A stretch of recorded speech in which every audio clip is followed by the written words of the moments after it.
Hello students, नमस्कार।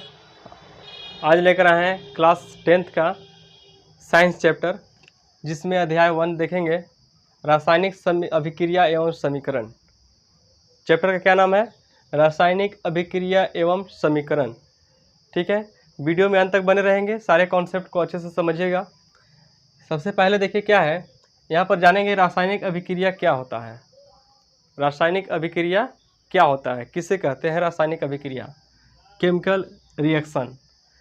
तो एक पढ़े होंगे भौतिक परिवर्तन और रासायनिक परिवर्तन।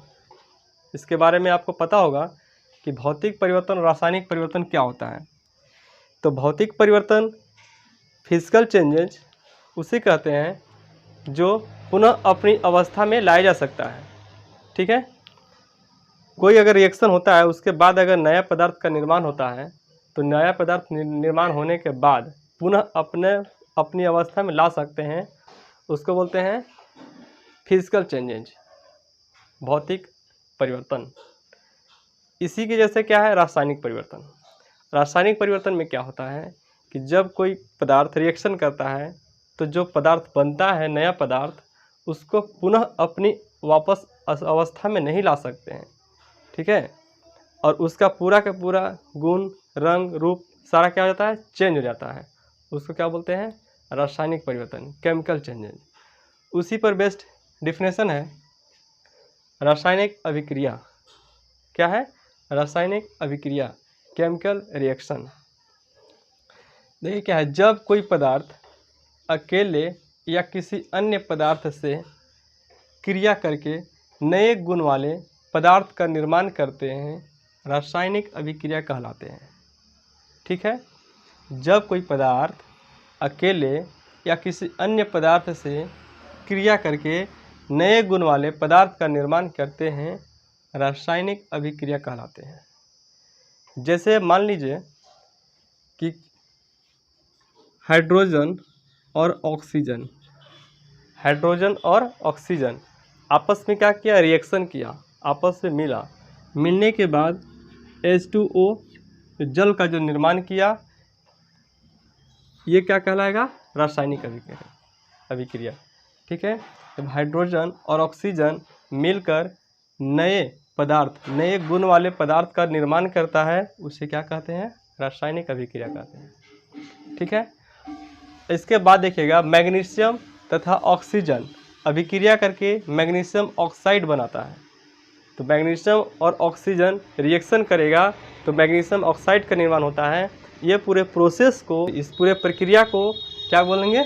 रासायनिक अभिक्रिया। ठीक है, इसके बाद देखिएगा रासायनिक अभिक्रिया की विशेषता। ठीक है, विशेषताएं क्या क्या है?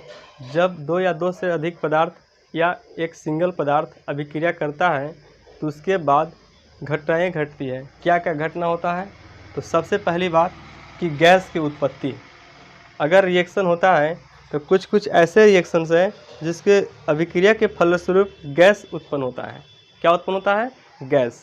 जैसे यदि देखा जाए, जैसे जिंक, दानेदार जिंक को हाइड्रोक्लोरिक अम्ल के साथ रिएक्शन कराया जाए तो वो क्या करेगा? हाइड्रोजन गैस उत्पन्न करेगा। ठीक है, इसी तरह से आगे का है अवक्षेप का बनना। ये हो गया गैस की उत्पत्ति। इसका अगला है अवक्षेप का बनना। अवक्षेप का बनना है कि कोई भी अगर रिएक्शन होता है, दो या दो से अधिक पदार्थ मिलता है, ठीक है, दही के जैसा सफ़ेद अवक्षेप का निर्माण करता है। किसके फलस्वरूप? तो अभिक्रिया के फलस्वरूप। ठीक है, तो अवक्षेप का भी निर्माण होता है अभिक्रिया के बाद। तीसरा है रंग परिवर्तन। जब अभिक्रिया होता है दो या दो से अधिक पदार्थ में, तो उसका पूरा का पूरा क्या होता है? रंग बदल जाता है। ठीक है, पहले का कलर और रिएक्शन के बाद का कलर दोनों का होता है? चेंज हो जाता है पूरी तरह से। ठीक है, इसके बाद है ताप में परिवर्तन। ताप में परिवर्तन, टेम्परेचर में भी परिवर्तन होता है। या तो टेम्परेचर रिएक्शन के बाद, अभिक्रिया के बाद, या तो तापमान बढ़ जाएगा या तो तापमान घट जाएगा। ठीक है, इसलिए उसको ताप में परिवर्तन बोलेंगे। ठीक है, इसके बाद है अवस्था में परिवर्तन। जब अभिक्रिया होती है तो अवस्था में भी परिवर्तन हो जाता है। जैसे यहाँ पर बात करते हैं कि हाइड्रोजन और ऑक्सीजन हाइड्रोजन और ऑक्सीजन रिएक्शन करके जल बनाता है, ये क्या है? गैस फॉर्म में है। ये क्या है? गैस अवस्था में है, गैसीय स्टेट में है। और ये क्या बन गया? लिक्विड, जल बन गया। तो ये गैस अवस्था में था, क्या बन गया? द्रव अवस्था में बन गया। ठीक है, तो इसका मतलब है कि रिएक्शन के बाद अवस्था में भी क्या हो रहा है? परिवर्तन हो रहा है। ठीक है, चलिए इसके बाद अगला टॉपिक देखते हैं। ठीक है, यहाँ देखिएगा, रासायनिक अभिक्रिया जब होता है तो रासायनिक अभिक्रिया में जो भाग लेता है उस पदार्थ को अभिकारक कहते हैं, और रासायनिक अभिक्रिया के बाद जो नया पदार्थ बनता है उसको उत्पाद कहते हैं। ठीक है, रासायनिक अभिक्रिया में जितना भी पदार्थ भाग लेगा उसे अभिकारक कहते हैं। क्या कहते हैं? अभिकारक। ठीक है, और उसके फलस्वरूप जो नया पदार्थ बनता है उसे उत्पाद कहते हैं। चलिए जानते हैं अभिकारक और उत्पाद के बारे में। जैसे यहाँ पर क्या है? अभिकारक का डिफिनेशन, रासायनिक अभिक्रिया में भाग लेने वाले पदार्थ अभिकारक कहलाते हैं। ठीक है, इसके बाद उत्पाद या प्रतिफल, क्या बोलते हैं? उत्पाद या प्रतिफल, प्रोडक्ट, रासायनिक अभिक्रिया के फलस्वरूप बनने वाले नए पदार्थ उत्पाद या प्रतिफल कहलाते हैं। ठीक है, समझ में आ गया? देखिएगा, जैसे मान लीजिए कि हाइड्रोजन और ऑक्सीजन अभिक्रिया करके जल बनाते हैं। क्या करते हैं? हाइड्रोजन और ऑक्सीजन रिएक्शन करके जल बनाते हैं। इस अभिक्रिया में इधर का जो भाग है ये अभिक्रिया में भाग ले रहे हैं। ठीक है, ये जो है हाइड्रोजन और ऑक्सीजन अभिक्रिया में भाग लेने वाले पदार्थ हैं, तो ये जो है अभिकारक कहलाएगा। अभिक्रिया के फलस्वरूप नया पदार्थ बना जल H2O, ये क्या कहलाएगा? उत्पाद। ठीक है, प्रोडक्ट। ठीक है, इसके बाद देखिएगा आगे, इस अभिक्रिया में हाइड्रोजन तथा ऑक्सीजन अभिकारक हैं। ये जो अभिक्रिया हो रहा है तो इसमें हाइड्रोजन और ऑक्सीजन क्या है? अभिकारक हैं, तथा जल क्या है? उत्पाद है। क्या है? जल उत्पाद है। जैसे अगर मान लीजिए कि दूध है, दूध से दही जब बन रहा है तो दूध क्या हो गया? अभिकारक, और जो दही बना वो क्या हो गया? उत्पाद। ठीक है, समझ आ गया? इसके बाद देखिएगा रासायनिक समीकरण, केमिकल इक्वेशन। केमिकल इक्वेशन, रासायनिक समीकरण क्या है? तो अभी एक प्रॉब्लम आ रहा था। क्या आ रहा था कि यदि यहाँ पर लिखेंगे, देखिएगा ध्यान से, जैसे हाइड्रोजन प्लस ऑक्सीजन, तब जाकर के बनेगा क्या? जल। तो हाइड्रोजन और ऑक्सीजन मिलेगा तो क्या बना? जल। तो इतना सारा लिखना,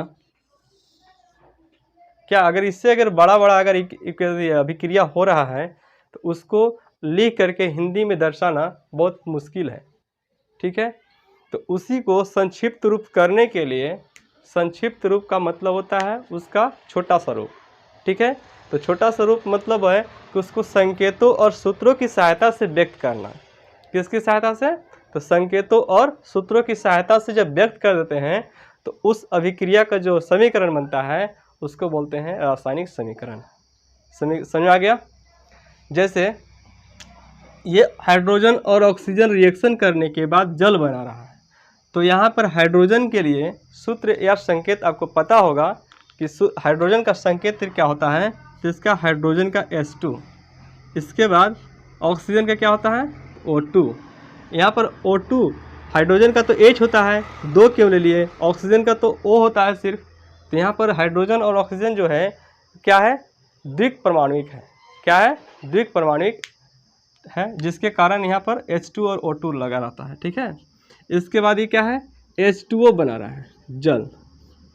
ठीक है, तो यहाँ पर क्या किए कि हाइड्रोजन को संकेत के रूप में H2 और ऑक्सीजन को संकेत के रूप में O2 और जल को H2O के रूप में हम क्या कर दिए? इसको व्यक्त कर दिए। तो ये जो फॉर्मेट बना, ये पूरे समीकरण का, रासायनिक अभिक्रिया का संक्षिप्त रूप हुआ। इसी को बोलते हैं रासायनिक समीकरण। क्या बोलते हैं?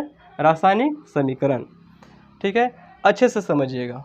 कोई भी प्रॉब्लम होगा नीचे कमेंट कीजिएगा। ओके, अब यहाँ पर देखिएगा क्या है कि किसी रासायनिक अभिक्रिया में भाग लेने वाले पदार्थ, जो भी अभिक्रिया में भाग लेता है पदार्थ, उसको संकेतों एवं सूत्रों की सहायता से व्यक्त करके रासायनिक अभिक्रिया का संक्षिप्त रूप में लिखना रासायनिक समीकरण कहलाता है। ठीक है, एज इट इज जो मैंने समझाया वो डिफिनेशन समझ में आ गया। क्या कह रहा है कि किसी रासायनिक अभिक्रिया में भाग लेने वाले पदार्थों को यदि उसको संकेतों और सूत्रों की सहायता से व्यक्त कर देते हैं और वो जो रासायनिक समीकरण का जो संक्षिप्त रूप होता है उसी को लिखना क्या कहलाता है, रासायनिक समीकरण। ठीक है, अब देखिए जैसे H2 और Cl2, ये यहाँ पर क्या हो रहा था कि हाइड्रोजन और क्लोरीन अभिक्रिया करके हाइड्रोक्लोरिक अम्ल बना रहा है। ठीक है, हाइड्रोजन और क्लोरीन अलग अलग हिंदी में लिखकर फिर हाइड्रोक्लोरिक अम्ल लिखना बहुत मुश्किल है। ठीक है, इसीलिए उसको संकेतों के रूप में व्यक्त किया गया ताकि उसी का मतलब सेम हो, समझ में आना चाहिए सेम, लेकिन उसका क्या हो, संक्षिप्त रूप हो। ठीक है, जैसे हाइड्रोजन और ऑक्सीजन में क्या बनाया, H2O। ठीक है, अब रासायनिक समीकरण समझ में आ गया होगा, कोई प्रॉब्लम? चलिए ठीक है, इसके बाद देखते हैं अगला टॉपिक। अगला टॉपिक है रासायनिक समीकरण लिखने का नियम। इसके पिछले टॉपिक हमने क्या सीखा, रासायनिक समीकरण किसे कहते हैं, रासायनिक समीकरण के बारे में जान गए। अब रासायनिक समीकरण लिखने का नियम क्या है, कैसे रासायनिक समीकरण लिखेंगे। ठीक है, तो सबसे पहला है अभिक्रिया के अभिकारकों को उनके संकेतों या अनुसूत्रों के पदों में व्यक्त करके समीकरण के बाईं ओर लिखा जाता है। इसका कहने का मतलब है कि जो भी रासायनिक अभिक्रिया में भाग लेगा पदार्थ जो अभिकारक है उसको समीकरण में सूत्रों और संकेतों के साथ बाईं ओर लिखा जाता है। ठीक है, समझ में आ गया। अब इसके बाद अगला है अभिकारकों के सूत्रों के बीच धन चिन्ह दिया जाता है। अगर दो अभिकारक मिल जाता है तो दो अभिकारक के बीच एक प्लस दे करके दोनों को आपस में जोड़ते हैं।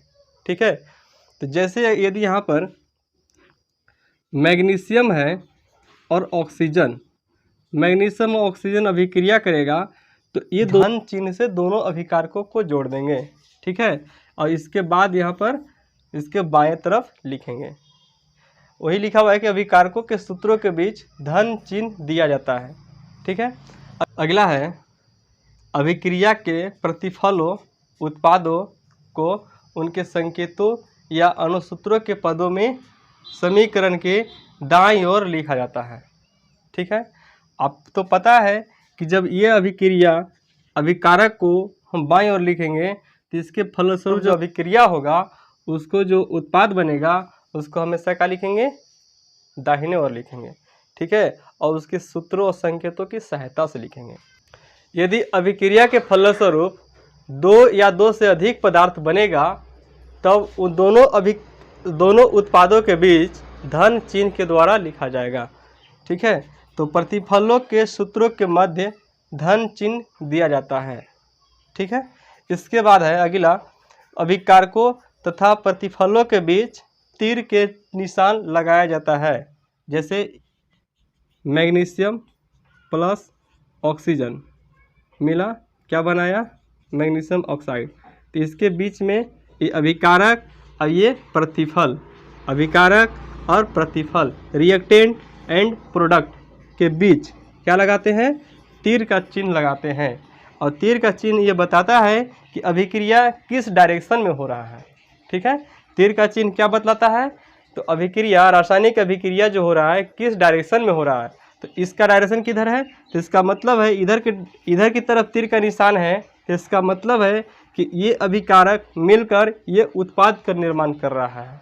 ठीक है, अगला है जैसे फॉर एग्जांपल यहाँ पर लेते हैं A प्लस बी क्या बन रहा है, C प्लस डी।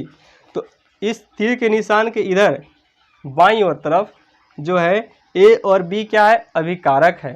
A और B क्या है, अभिकारक है। अभिक्रिया में भाग लेने वाला पदार्थ अभिकारक है और अभिक्रिया के फलस्वरूप जो बना नया पदार्थ वो क्या है, C और D।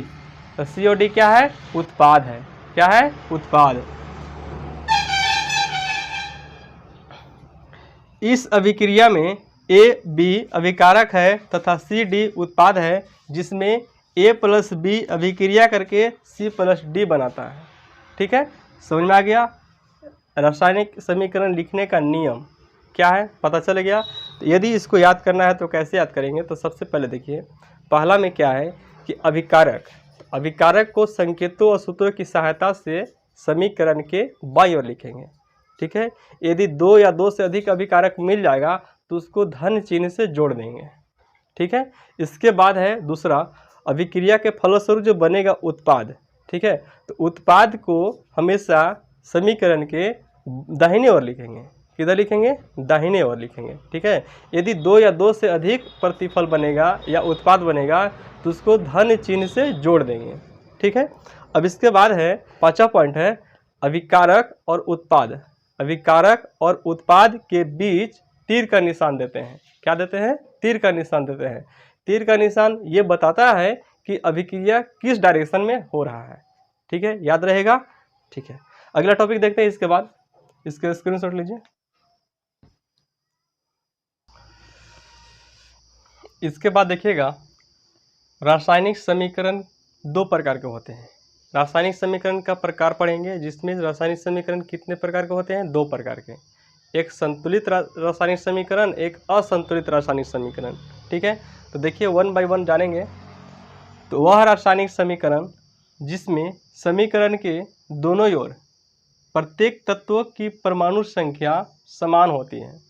समीकरण के दोनों ओर का मतलब है अभिकारकों और उत्पादों के प्रत्येक तत्वों की परमाणुओं की संख्या क्या होना चाहिए? बराबर होना चाहिए, समान होनी चाहिए।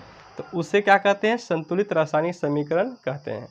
ठीक है, चलिए देखिए अब इसको अगर देखते हैं कि हाइड्रोजन और ऑक्सीजन अभिक्रिया करके जल बना रहा है, तो क्या यह समीकरण संतुलित है कि असंतुलित है? चेक करते हैं। जैसे H2 और O2, जैसे H2 और O2 क्या बना रहा है? H2O। तो इधर देखेंगे और इधर देखेंगे। ठीक है, एक पार्ट इधर हो गया और एक पार्ट इधर हुआ। तो इधर में देखेंगे प्रत्येक तत्वों की परमाणु संख्या। प्रत्येक तत्व का मतलब है कि इधर देखेंगे सबसे पहले तत्व क्या क्या है। तत्व में हाइड्रोजन है और ऑक्सीजन है। तो याद रखिएगा यदि अभिकारक में जो जो तत्व शामिल है वही सेम तत्व उत्पाद में भी मिलेगा। ठीक है, तो जो अभिकारक में तत्व है हाइड्रोजन और ऑक्सीजन, सेम उत्पाद में भी हाइड्रोजन और ऑक्सीजन ही मिलेगा। ठीक है, तो अब इधर देखेंगे H, इधर हाइड्रोजन कितने हैं? तो हाइड्रोजन इधर कितना है? 2 है। इधर हाइड्रोजन कितना है? 2 है। तो ये तो बैलेंस है। अब इसके बाद देखिएगा ऑक्सीजन इधर कितना है? 2 है। इधर ऑक्सीजन कितना है? तो 1 है। ठीक है, कितना ऑक्सीजन? 1 है। अब इसमें क्या हुआ कि ऑक्सीजन भी क्या कितना होना चाहिए था? 2 होना चाहिए था, लेकिन 2 नहीं है। तो परमाणु की संख्या क्या हुआ? समान तो नहीं हुआ। ठीक है, तो इसका मतलब है कि ये जो समीकरण है ये बैलेंस नहीं है, ये तो क्या है? असंतुलित समीकरण कहलाएगा ये। तो इसको बैलेंस करेंगे। तो बैलेंस में क्या करेंगे? यहाँ पर जब 2 ऑक्सीजन है तो यहाँ भी 2 ऑक्सीजन चाहिए। तो 2 ऑक्सीजन के लिए यहाँ पर क्या कर देंगे? 2 से मल्टीप्लाई कर देंगे। यहाँ पर 2 नहीं लगाते हैं, कभी भी बैलेंस करने के लिए यहाँ नहीं लगाते हैं। कहाँ लगाएंगे? स्टार्टिंग में। तो 2 से मल्टीप्लाई कर देंगे तो ऑक्सीजन की संख्या कितना हो गया? 2 हो गया। ठीक है, और हाइड्रोजन की संख्या कितना हो गया? 2 दूना 4 हो गया। अब हाइड्रोजन की संख्या जब 4 हो गया तो इधर भी हाइड्रोजन 4 चाहिए। तो हाइड्रोजन इधर कितना है? 2 है। 2 से मल्टीप्लाई कर देंगे तो 2 दूना कितना हो गया? 4। अब देखिएगा हाइड्रोजन इधर 4, इधर भी 4, दोनों तरफ 4। ऑक्सीजन इधर 2 तो इधर भी 2। ठीक है, तो इसका मतलब है कि दोनों तरफ प्रत्येक तत्वों की परमाणु संख्या बराबर हो गया है। तो ये समीकरण क्या कहलाएगा? तो संतुलित रासायनिक समीकरण कहलाएगा, बैलेंस केमिकल इक्वेशन। ओके, तो यहाँ पर क्या कर देंगे? यहाँ पर 2 लगा देंगे और यहाँ पर 2 लगा देंगे। तो ये जो समीकरण हो गया ये बैलेंस हो गया। अब इसी तरह से इसको करेंगे। इधर मैग्नीशियम है Mg, सिंगल है, 1 है। इधर भी कितना है? 1 है। ऑक्सीजन कितना है? 2 है। इधर ऑक्सीजन 1 है। तो इसको 2 बनाएंगे। तो 2 बनाने के लिए यहाँ 2 से गुना करेंगे। जब 2 से गुना कर देंगे तो मैग्नीशियम 2 हो गया। तो मैग्नीशियम यहाँ भी 2 चाहिए, तो यहाँ भी 2 से क्या करेंगे? गुना कर देंगे। तो ये अब बैलेंस हो गया इक्वेशन, ठीक है, इसको बोलेंगे बैलेंस्ड इक्वेशन। इसके बाद देखिएगा दूसरा है असंतुलित रासायनिक समीकरण। असंतुलित रासायनिक समीकरण क्या है, इसको उल्टा बोलेंगे, ठीक है। इसमें क्या था, परमाणु की संख्या बराबर होना चाहिए, समान होना चाहिए, इसमें बराबर नहीं होना चाहिए। वह रासायनिक समीकरण जिसमें समीकरण के दोनों ओर प्रत्येक तत्व की परमाणु संख्या समान नहीं होती है, असंतुलित रासायनिक समीकरण कहलाता है, ठीक है। जैसे इसमें देखिए, इसमें हाइड्रोजन 2 है, इसमें हाइड्रोजन कितना है, 1 है। इसमें क्लोरीन कितना है, 2 है। इसमें क्लोरीन कितना है, 1 है। तो इसका मतलब है कि ये इधर हाइड्रोजन की संख्या और इधर हाइड्रोजन की संख्या बराबर नहीं है, ठीक है। और क्लोरीन की संख्या इधर और इधर क्लोरीन की संख्या बराबर नहीं है, परमाणु की संख्या बराबर नहीं है, जिसके कारण ये क्या है, असंतुलित रासायनिक समीकरण, ठीक है। इसके बाद देखिएगा मैग्नीशियम और HCl। यहाँ देखेंगे कि इसमें मैग्नीशियम कितना है, तो 1 परमाणु संख्या है, इधर कितना है, 1 है। हाइड्रोजन 1 है, इधर हाइड्रोजन कितना है, 2 है। तो ये हो गया अनबैलेंस। एक भी अगर परमाणु संख्या, किसी एक तत्व की परमाणु संख्या अगर मैच नहीं किया, बराबर नहीं हुआ, तो इसका मतलब वो हो गया अनबैलेंस केमिकल इक्वेशन, ठीक है, असंतुलित रासायनिक समीकरण, ठीक है। तो अब इस वीडियो में आज तक इतना ही जानेंगे, ठीक है। इसके बाद अगले वीडियो में लेकर आएंगे, रासायनिक समीकरण को संतुलित करने के लिए सीखेंगे, ठीक है। रासायनिक समीकरण को किस तरह से संतुलित करना है, बैलेंस करना है, उसको हम जानेंगे, ठीक है। यदि इस चैनल पे फर्स्ट बार विजिट कर रहे होंगे तो इस चैनल को लाइक, सब्सक्राइब, शेयर कर दीजिएगा। मिलते हैं अगले वीडियो में। Thank you.